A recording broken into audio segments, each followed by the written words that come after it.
Ever felt like you're making progress only to fall back into old habits? Like success is just always slightly out of reach? Maybe right now you're feeling discouraged, overwhelmed, and disappointed with yourself. Maybe you even feel like completely giving up. This video is for you right now. What if I told you that failing is actually an essential part of succeeding? Today we're going to shatter the myth of linear progress and reveal why your setbacks might just be the setup for your next breakthrough. Stick with me, you won't want to miss this.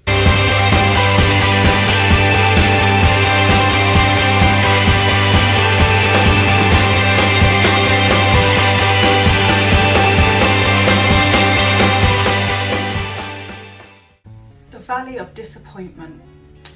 This right here is James Clear's famous Valley of Disappointment graph, or whatever he calls it, I'm not sure. But I love this graph. I mean, his whole book is really great, but this one visual alone is a game changer. It was a game changer for me.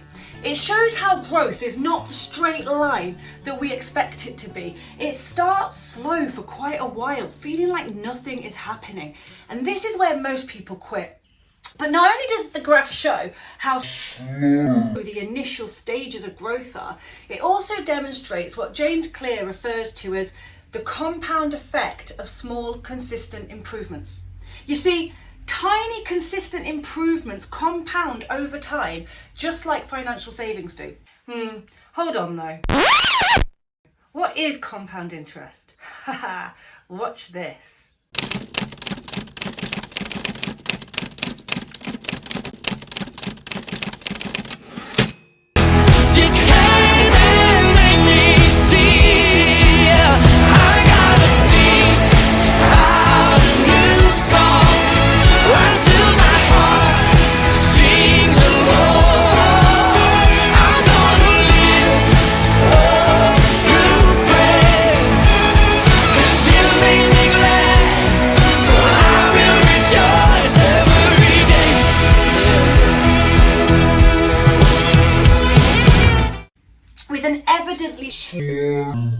Gradual build that suddenly takes off.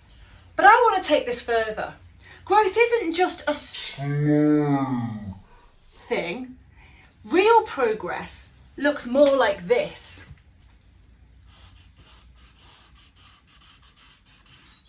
With these zigzags back and forth as we go from here up to here.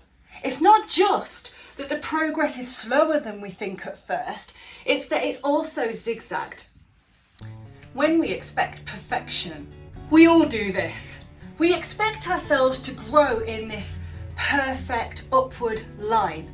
Not just in the straight line, in the way that James Clear demonstrates, but also in a smooth line, even if we understand the curve.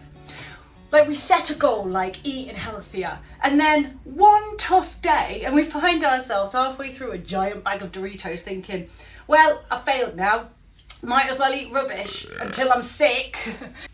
Here's the truth. Failure is not the opposite of success.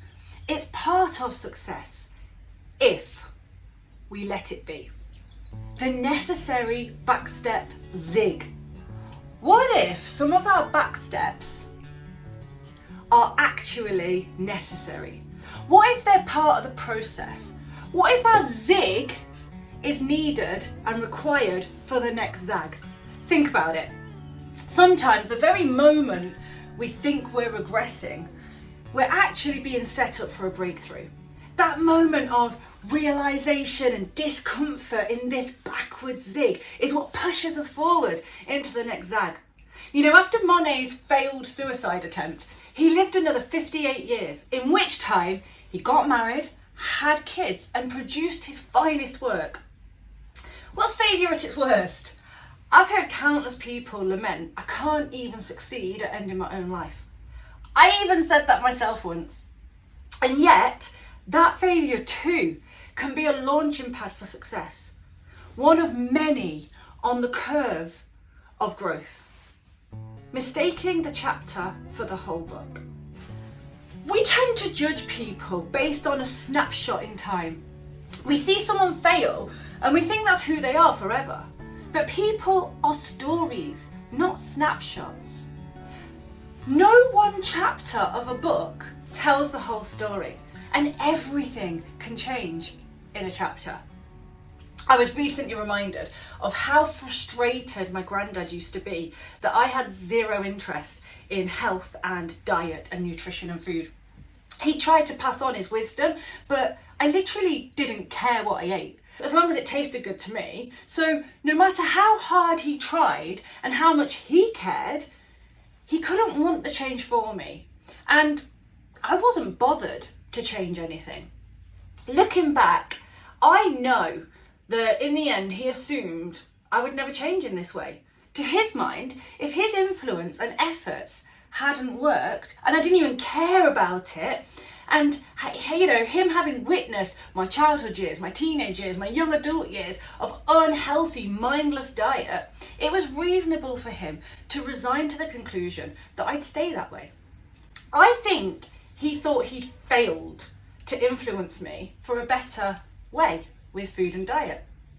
But fast forward to now, and people actually joke over how passionate I am about how nutrition affects the body and the mind and even the human spirit. So easily we assume people won't change based on who they are right now.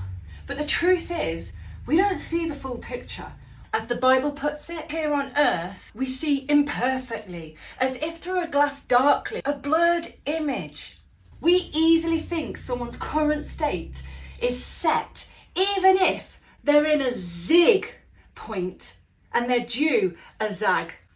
And the next zag might surprise us. Mistaking the brush strokes for the whole painting. When my husband threw me a birthday surprise party, he invited our friend Helen to come and create one of her prophetic paintings as a gift. True to her collaborative style, she had everyone, including the children, add to this massive canvas. I'll be honest, as much as I love Helen's work, watching child after child turn that canvas into chaos made me uneasy. Like, I thought to myself, this is great in principle, but where on earth am I going to display this mess? Then, of course, about 2/3 in, something shifted, and this picture began to emerge. By the end, Helen hadn't covered up the mess. She had woven it into something really stunning. The chaos became part of the beauty. And isn't that just like God? We're quick to judge the mess, whether in our own lives, in others, or in public figures that we barely even know, but it's like, fair game. But what if God is using it? What if that misstep, that bad decision, that selfish motive is not the end of the story, but a part of the process? For all we know, that wrong turn zig could be the very thing that launches someone into their next forward zag in life. And we know this. God works all things together for good. For and with, in the original language, those who love him and are called according to his purposes. Mistaking the season for the permanent. Sometimes what we need in us and in life and in our character for a zag forward at one stage of our journey can actually take us back into a zig at a later stage in our journey until a mindset upgrade gives us a progress upgrade. At a conference one year, a group of us were given a sustenance allowance, so money to cover our food for the week. And this one guy just kept grumbling like under his breath about how it wasn't enough to eat out every meal every day. His mindset irritated me. I saw that allowance as a blessing, and if something like that had been given to me when I was in lighter financial times, I would have chosen really wisely and maybe only got starters and supplemented where needed. I wanted him to think the same way because I knew that his mindset could limit his financial growth. But then I remembered back when my husband was learning to value money instead of overspending. When he was getting out of debt, he needed to be penny pinching. He needed to be carefully budgeting. He needed to be concerned about where he was going to eat and things like that, making sure that costs stayed really low. Now, I'd always been that way. I had a terrible poverty mentality. But for him, developing that cautious mindset was crucial for that stage. And then later, to build wealth, we both had to shift from frugal and liable caution to wise and expectant boldness. Maybe this guy too was in a season where that former mindset was necessary. I've seen the same with work. The tolerance and compliance that makes someone a great employee can later hold them back from leadership or entrepreneurship or, whatever. Yet the traits developed in those early stages are essential for the next stages. I've also seen people try and skip ahead, jumping into creative autonomy and self-assertion before they've actually learned to work well under others, even when it doesn't suit them. And that rarely works. See, growth happens in stages. The mindset that serves us in one season may limit us in the next, but they're often necessary stepping stones to get there. This means that people's backstep can actually be the result of a forward step. Now, we definitely don't easily view backstep zigs this way. We tend to assume that every backstep, every failure, every zig comes from something bad, but that's just not true. And in such cases, the backstep zigs are a brilliant and essential part of a forward process zags, because they show us that we need the update, that we need to update our mindsets and our approaches ready for the next stage of our development. But they've given us something that we needed as well. The former mindset or approach wasn't bad. It wasn't wrong. It got us this far. It got you this far. But now it'll hold you there if you don't update it. Mistaking the trait as flaw only. Every personality and character trait has a positive and a negative side. Someone with great motivational persuasion, who can talk someone off a ledge, save a life, could also be a clever manipulator. Someone with terrible patience, like really, really impatient, is likely to be a really good initiator. Sometimes the very trait that leads us to fail here at the Zig is the very same trait that propels us to succeed at the next Zag. A flaw that we see in someone or in ourselves can also be a quality, often is. Careless people tend to be carefree people. Highly strung people are often highly achieving people. This is one of the reasons why our success always involves failure, and also why our failure can sometimes be because of success. The same trait in two different contexts or environments or situations can lead to failure or success. But that's okay, so long as we're moving generally in the right direction over time. You see, as God calls us to conform into the image of Christ, to be transformed, to be renewed, all those things, to change, He's not trying to change us into these uniformed robots where we lose our identity and our individualism. He made us that way. Instead, He's trying to increase the strengths in us and decrease the weaknesses in us. So I'm immensely passionate. He doesn't want to change that. He wants to reduce the intensity, the stress, the frustration, and increase the conviction and excitement and proactivity. But that takes time. It takes process. It takes a bell curve. And it takes many zigzags. Don't resent your flaws or the flaws you see in others. See the qualities on the other side of them, because they lead to the next zag, the control we have.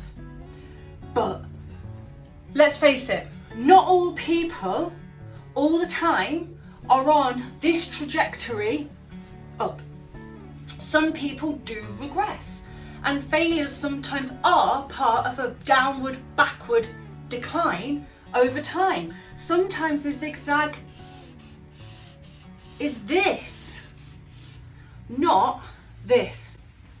So, how do we know if our setbacks are being part of our growth or our decline? With others, we can't know. But with ourselves, we can ask one key question. Are we taking control of our future selves? Today, you and I are the sum of past choices. We can't change our current instincts overnight. But what we can start to do is make choices today that shift who we'll be tomorrow. Okay, so some of the past choices that contributed to who we are were not our choices.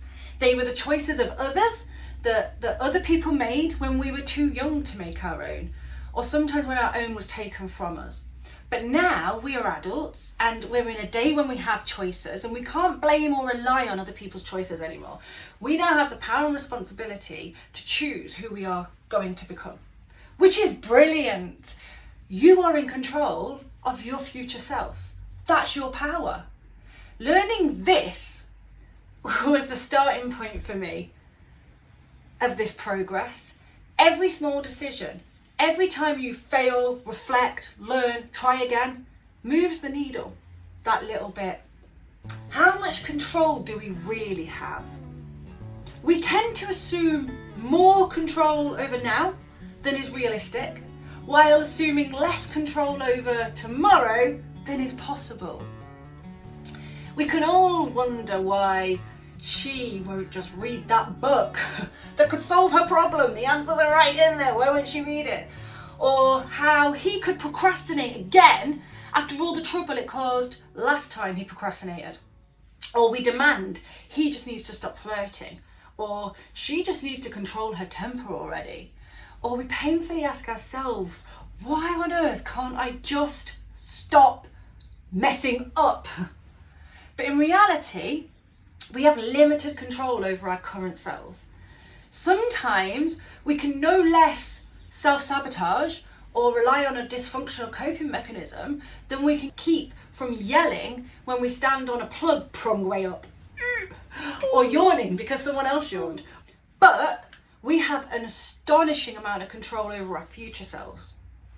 Sometimes it feels easier to excuse and justify our faults indefinitely, our failures, accepting them as, well, that's just who I am, can't change it. When in truth, our future selves are hugely in our control. Today, now, we can start improving the character, healing, resilience, health, mental and physical, relationships. We can improve those things for a year on, and then 3 years on, and then 5 years on, and so on. Today, we can utilise our latest failures for future success. We can use our current zig for our future zag. And even when our failure feels too big for us, I want you to remember these words by Dane Ortland. As far as sin in your life reaches, Christ and your union with him reach further. As deep as your failure goes, Christ and your union with him go deeper still. As strong as your sin feels, the bond of your oneness with Christ Jesus is stronger still. Failure is not the authority. Today, you and I are the sum of past choices, and our current choices make a vote for who we will be tomorrow. A call to action.